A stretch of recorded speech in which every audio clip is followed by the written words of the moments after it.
Hello, I'm Esther Gidu-Yuwat. Welcome to Africa 54. Here's what's coming up.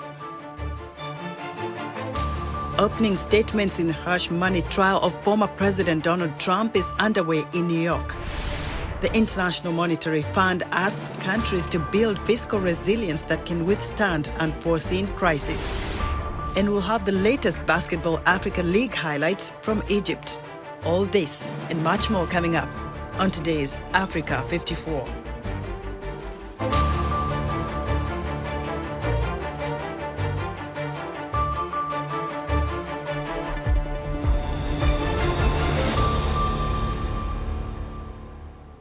We begin in New York, where the trial of former President Donald Trump enters a new stage Monday when opening remarks begin. Meanwhile, U.S. President Joe Biden is expected to make a campaign stop in Tampa, Florida on Tuesday to talk about reproductive rights. VOA's Veronica Balderas Iglesias has the details.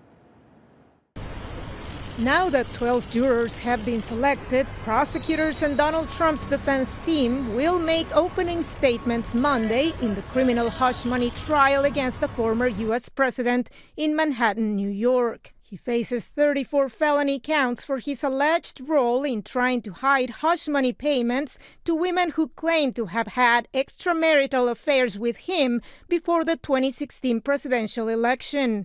Trump, who is also the presumptive Republican presidential nominee for this year's general election, has been adamant in denying the charges. This is a giant witch hunt to try and hurt a campaign that's beating the worst president in history. Biden's the worst president in the history of our country, beating him by a lot. And this is the only way they think they can win, but it's not going to work. Bad weather conditions forced Trump to cancel a weekend rally in North Carolina. On Saturday, he took to his Truth Social platform to argue why he should be granted presidential immunity in a separate federal election interference case. Oral arguments will be heard by the Supreme Court on April 25th in that case. Some Democratic voters watching closely could become energized, analysts say. As for voters watching this, has less to do with Donald Trump supporters because many of them do have an authoritarian streak and many of them would like him to be able to do whatever he can as president. Biden has made the case that you can't put somebody back into office who's a real threat to democracy to do anything they want. U.S. President Joe Biden, who is running for re-election, continues to abstain from mentioning his rival's legal challenges. On Friday, he directed his political messaging to the International Brotherhood of Electrical Workers in D.C. My predecessor rolled back protection for American workers. He opposed increases in federal minimum wage, and he was proud, very proud of his $2 trillion tax cut when he was president that overwhelmingly benefited the wealthy and created the biggest corporations and exploded the federal debt. Union workers are increasingly one of the swing groups that both presidential candidates need to win over, says Associate Professor of Government at Georgetown University, Hans Noel. The Democratic Party is the party that's been, supporting your causes in the past, is a thing that they need to be reminded of if Biden wants their votes. Meanwhile, Trump is also going after that same demographic with a slightly different message, a message about immigration, about culture. Trump must attend his criminal hush money trial in person this coming week. The next campaign rally, as advertised on his campaign website, won't be until May 11 in Wildwood, New Jersey. Biden's campaign told VOA that the president will give remarks in Tampa, Florida on Tuesday, focusing on the high-stakes issue of the 2024 election, reproductive freedom across the country. Veronica Balderas Iglesias, VOA News, Washington. A South African court on Monday is allowing a new party backed by former President Jacob Zuma, 82, to use its name and logo in May's general election, dismissing the ruling African National Congress allegation of trademark theft. The Durban High Court ruled in favor of the Umkhonto we Sizwe party in the latest of a string of court battles between Zuma and his former political party. The name of the opposition MK party is identical to that of the armed wing of the ANC, which Nelson Mandela led from exile during the apartheid era. Lawmakers in the U.S. House of Representatives have overwhelmingly passed a $95 billion aid bill for Ukraine, Israel, and Taiwan. The measure now heads to the Senate, which is expected to take up a vote this week. VOA's Arasha Basadi reports. Funding for Ukraine's war against invading Russia. Israel's war on Hamas in Palestinian territories. And support for Taiwan's military against a possible attack from China. The United States House of Representatives overwhelmingly voted to provide a total $95 billion in foreign aid this weekend in surprisingly bipartisan fashion for a Congress that's been bitterly divided along party lines. The vote was Republican House Speaker Mike Johnson's first major test leading his party's razor-thin majority. I've said it very simply, I'll say it once again. It's an old military adage, but we would rather send bullets to the conflict overseas than our own boys, our troops. And I think this is an important moment, an important opportunity to make that decision. We allowed the House to do that, and I expect the Senate will make the same decision. Johnson secured the necessary votes only by reaching across the aisle for help from House Democrats. Two hard-right members of Johnson's conference threatened his ouster if he followed through with the Ukraine aid vote. Johnson's allies credit his fortitude in the face of rebellion. I am so proud of the Speaker, Mike Johnson. He went through a transformation. At the end of the day, Profile and Courage is putting the nation above yourself. And that's what he did. He said at the end of the day, I'm going to be on the right side of history, irrespective of my job. And I think that was what I admired so much. One of the biggest sticking points for many Republicans was future funding for Ukraine. That country's leadership has been pleading with Western powers for material support in its war against invading Russia since the onset in February 2022. With the House passing its foreign aid package, Ukraine's president was quick to thank lawmakers and the American people. This aid will strengthen Ukraine and send the Kremlin a powerful signal that it will not be the second Afghanistan. The United States will stay with Ukraine, will protect the Ukrainians, and they will protect democracy. The bill contains $60 billion in aid for Kyiv now in its third year of war with Moscow. It includes $26 billion for Israel's war effort against Hamas, as well as humanitarian aid for civilians in conflict zones like Gaza. And another $8 billion for the Indo-Pacific region, where Taiwan continues readiness exercises should China invade. The legislation now moves to the Senate, where a vote should come early this week, advancing the measure to U.S. President Joe Biden's desk for his signature. Arasha Basadi, VOA News. For more on the bill passage in the U.S. House, VOA's Paul Ndiho joins me live from Capitol Hill. Paul, break it down for us. What does the approval of $95 billion in aid to the three countries and other U.S. allies mean going forward?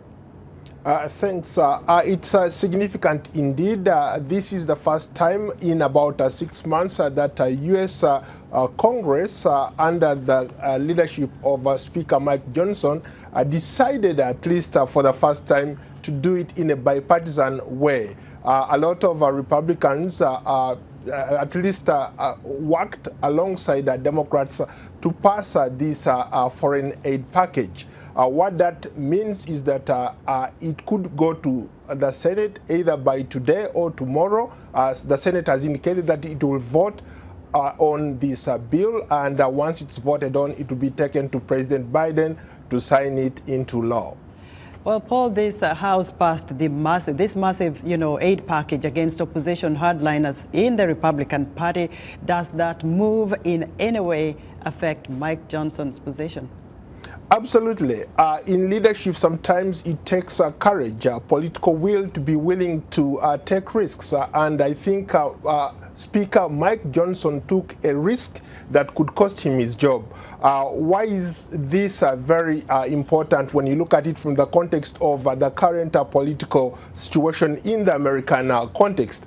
It means that hardline Republicans really want did not want anything to do with this bill, especially when it comes to Ukraine. So what Speaker Mike Johnson did was to reach out to the Democrats and say, hey, look here, we want to put country over party. And once that was decided, that's how they came close to passing this significant bill. Obviously, a lot of hardline Republicans are not happy with that move, and now they are calling for his ouster. Well, let me take you back to the legislation because it touches on one of the things that Americans are interested in, and that's the possible sale of the popular TikTok app. What happens next if that takes place?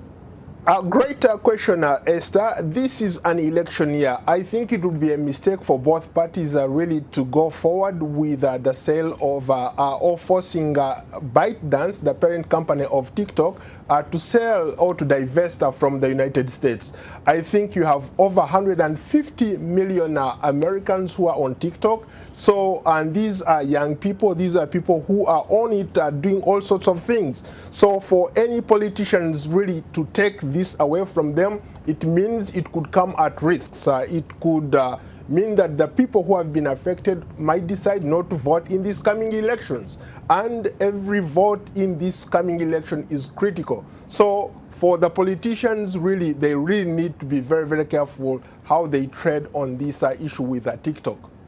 And very quickly, Paul, because the Republicans are divided about Mike Johnson's position, which group has more support? Those in, for Mike Johnson staying as House Speaker, or those against? Ultimately, it will be up to the Republican conference to decide if Speaker Mike Johnson survives this vote. We've seen it happen previously with ex-Speaker Kevin McCarthy, who was ousted because the way the rules are right now, any one person, a member of Congress, can come up with a motion to vacate. Obviously, a Republican Congresswoman from Georgia, Marjorie Taylor Greene, has indicated that she is willing to go further with the motion, and she's garnering some kind of support. She has attracted 2 other Republicans who are willing to bring this motion to the floor. So once that happens, the rest remains up to Congress, whether they can salvage the speakership of Mike Johnson or if they can get rid of him. So, Paul, thank you so much for your reporting. VOA's Paul Ndiho, live for us from Capitol Hill. The International Monetary Fund is making an urgent appeal to countries to build fiscal resilience so they can withstand unforeseen crises like a pandemic, wars, or skyrocketing inflation. At the just concluded 2024 IMF spring meetings in Washington, Managing Director of the IMF, Kristalina Georgieva, reminded the world that despite inflation slowing down, it has yet to recede. VOA's Ignatius Anor reports. Kristalina Georgieva, head of the International Monetary Fund, says global challenges such as climate disasters and the rising cost of living are a stark reminder of the need to prepare against such shocks. When still part of the population needs support and half of the world is going to the polls, the time has come to adopt medium-term frameworks for fiscal consolidation. We recognize one size does not fit all. The pace and speed of consolidation will vary depending on country circumstances. So will also the balance between mobilizing revenue and improving spending efficiency. What is very important is not to forget the burden should not fall on the most vulnerable people. Georgieva spoke at last week's IMF spring meeting. At a session on providing access to electricity to nearly 600 million Africans, Akiwumi Adesina, president of the African Development Bank, told VOA that a solar project to power the continent is already underway. We are mobilizing already $20 billion to implement a very bold program, which is called Desert to Power.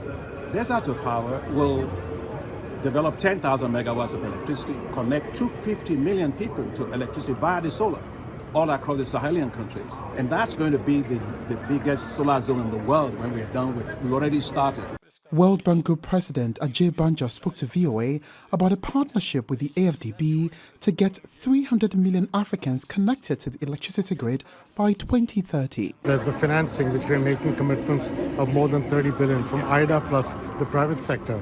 The second part is working with governments, and today with the African governors, I talked about the role governments have to play, both in terms of making utilities possible to work with, making transmission, regulatory policies, all that. At the annual meetings here in Washington, the IMF said it has the financial backing from members for its poverty reduction growth, resilience and sustainability trust. It has reached a target of nearly $30 billion in 2023 to enable it continue to be at the center of the global financial safety net in such uncertain times. Ignatius Ano, VOA News, Washington. African entrepreneurs have been in Washington pitching for finance and building interest in the continent's financial technology industry. VOA's Mike Hovey has more.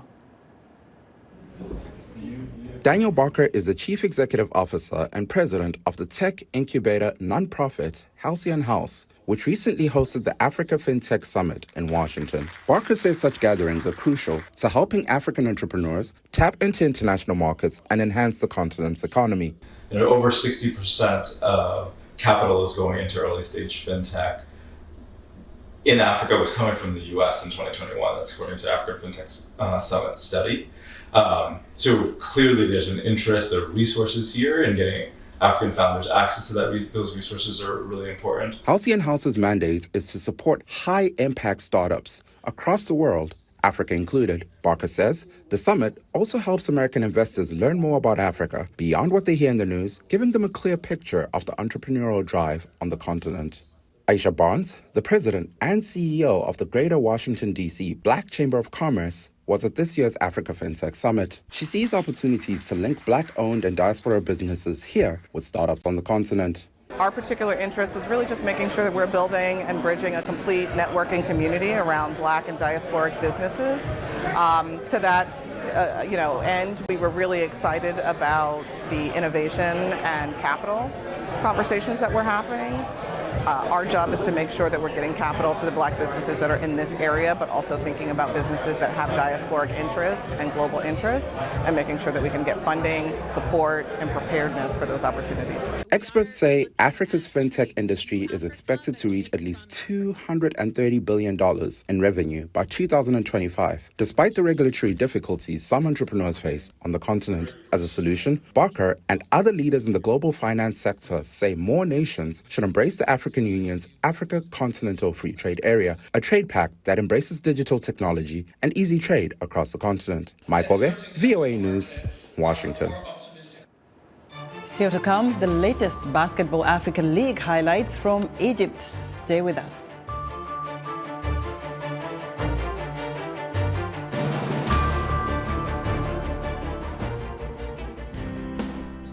Health, wellness, sport, beauty, medical breakthroughs.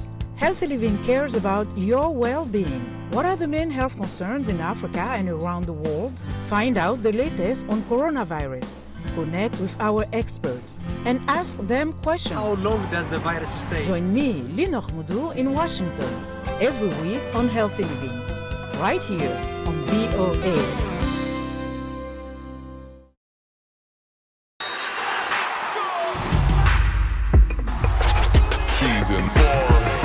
With the best.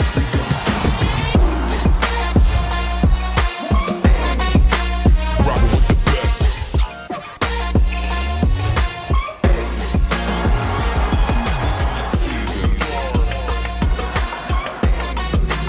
Rockin' with the best.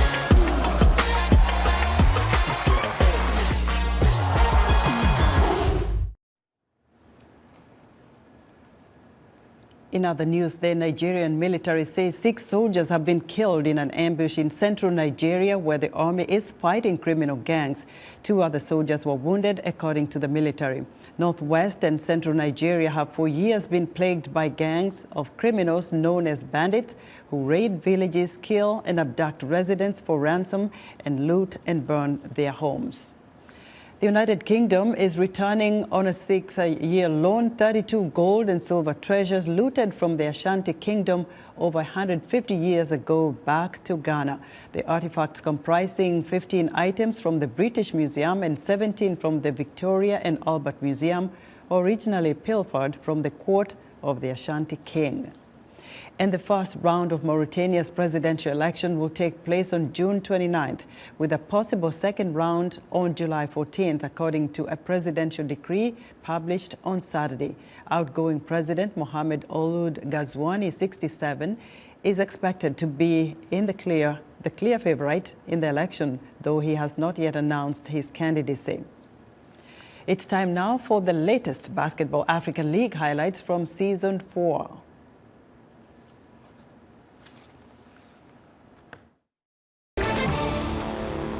Familiar player who we saw play with Slack, of course, and from Guinea, a wonderful player as well as he goes for a long-range three, and it all goes in perfectly there. And he makes a timely pass, and Fuller really knows what to do with it that close to the rim. He's a fascinating player, isn't he, Yassa Kamayenge, because he is just, that's a good score as well at the other end. Excellent ball distribution, Al-Ali with their first lead. Rabazur. And here they go again. This is a wonderful burst of energy. Solo Diabate, Murphy for two. Well, I don't think we're too far away from a timeout. Make a little bit of space. Ganapamo, be good for him to get some points, to build his confidence. Comes back out, Pappy picks it up, gets rid of a few defenders. Oh, my word! Slicing open the defense in a big way. Diabate, little bit of space on the right-hand side. Murphy goes in, drops it in. It's done again. I can't believe it. Dang has done it 3 times now. Picked up by Fuller. He's got a bit of support out to the right-hand side. Noisebor goes in up for 3. Nice shot there for that man, Mike Noisebor.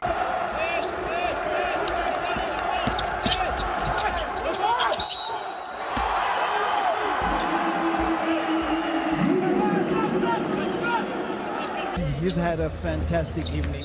Here he goes again, picking the ball up, drops it in. Oh, stunning, look at that. Deng Murphy.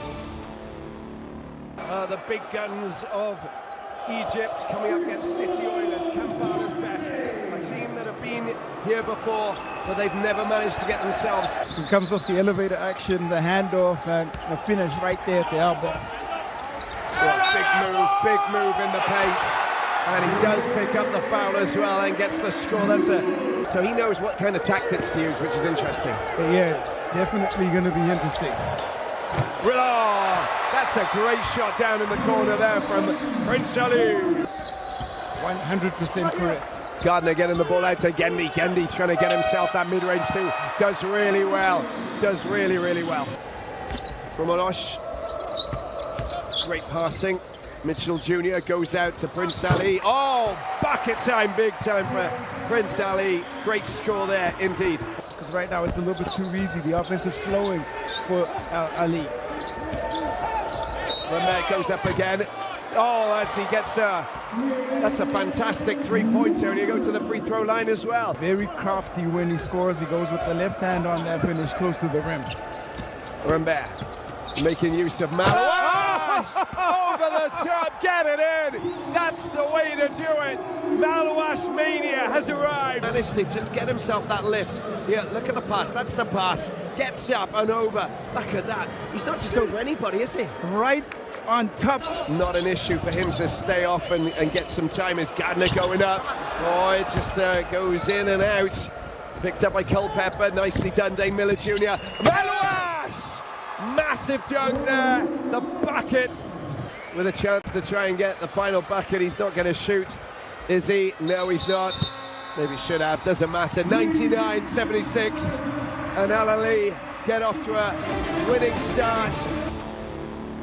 Kamal Malouash's third year in the BAL now in different teams. He's got a vast experience of his own, but just 17 years young. Came in fits and bursts, and finally came alive when he got his first points in the opening encounter yesterday. As we see that man Culpepper Senior going up for the points. Nice rebound. Rebound doesn't happen. Oh my word! Put it in. Malouash, big time moment. Back into the hands of Patrick Lambert. He's not a starting five for the Oilers in their opening encounter, but he's most definitely gets the ball into the path of Miller Jr. A little slip there as he tried to pivot himself around. Picked up there by Wegscheider, gets the ball back out. Nicely done there, wonderfully done, getting rid of it. Kamayenge, oh my word. We go again with Kamayenge getting the ball out into the hands of Ganabamo, comes back out, an opportunity here. Oh, as Wegscheider's just getting the ball into the hands. And just look at that, that's fantastic play. What they do. Points to 33, foul committed as well. That is important because... And it's a battle between the South Sudanese pairing, of course, you know, where you've got Weck there and Malawash. Look at that, that is stunning there, Ronnie Fuller. You can just cut off, and he has the ability to create his own offense. Dane Miller Jr. stepping it up again, that's a fine score as well. Important make for the Oilers. 7-point lead now. Oh, no one's stopping him. You've got to get there and get in his way. Misses out, ghosts his way through. Well, that's a really strong defensive play there just to make sure that's not going anywhere. And stolen and pinched. Okello, great opportunity for Dalan, and he goes up and gets the points. 101 to 86, and the last play. Who's going to go for it? Malawash, finish it off, get it in, 2 points, and that's it. 101 to 88.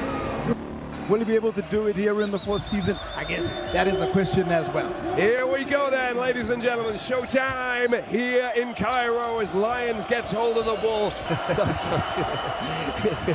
Sneaky footwork, wonderfully done. Snazzy, I like it.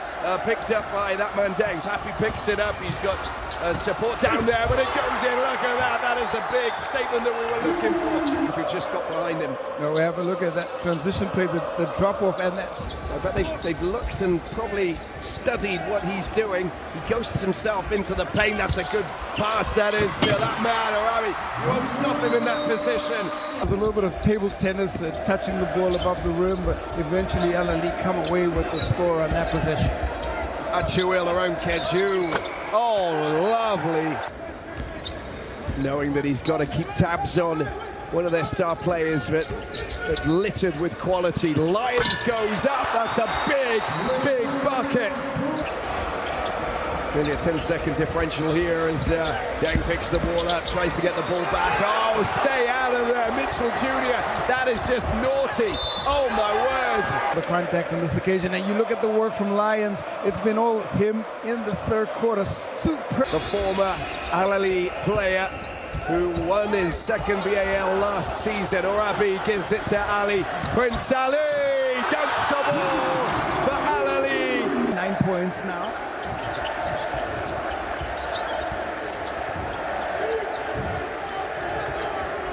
And Lyons comes back on for fouls and produces something like that. And why not? There it is, there's the shot from Pappy, but it doesn't fall.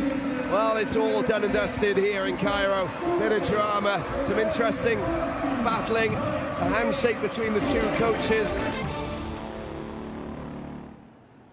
The Nile Conference continues Monday with 2 more games. Stay tuned to Africa 54 tomorrow for the outcomes of those games. And that's our show for today. Be sure to watch Africa 54 on our website at voaafrica.com.